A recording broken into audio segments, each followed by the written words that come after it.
बिस्मिल्लाहिर्रहमानिर्रहीम। अस्सलाम वालेकुम। मैं हूं फैसल अकबर और आप देख रहे हैं इनसाइड स्टोरी। पीटीआई ने अपने 71 अरकान असम्बली को दोबारा टिकट नहीं दिया।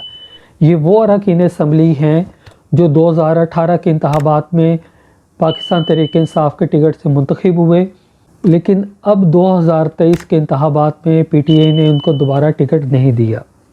90 उम्मीदवारों को मुतारफ़ कराया।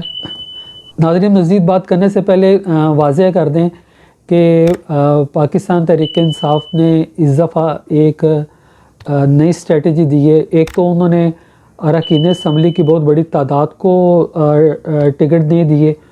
दूसरा ये कि उन्होंने मुस्लिम लीग काफ छोड़कर पीटीआई में शामिल होने पर चौधरी परवेज़ इलाही साहब और उनके तमाम 10 साथियों को अकोमोडेट किया और उनको उनकी मतलूबा हलकों में टिकट दिए। पाकिस्तान तहरीक इंसाफ ने एक नई इंतखाबी हिकमत अमली ये भी उतारी है कि सूबाई दारुल हुकूमत में मियाँ असलम इकबाल, मियाँ महमूद रशीद और मियाँ अकरम उस्मान समेत कई ऐसे हलके जहाँ पर पीटीआई समझती है कि उनके विनिंग कैंडिडेट हैं, वहाँ से मियाँ असलम इकबाल, मियाँ महमूद रशीद और ऐसे दूसरे अहम रहनुमाओं को उठाकर दूसरे हलकों में, सूबाई दारुल हुकूमत के दूसरे हलकों में उनको उम्मीदवार के तौर पर रखा गया।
नाज़रीन, आपको हमारी इनसाइड एक्सक्लूसिव स्टोरी कैसी लगी?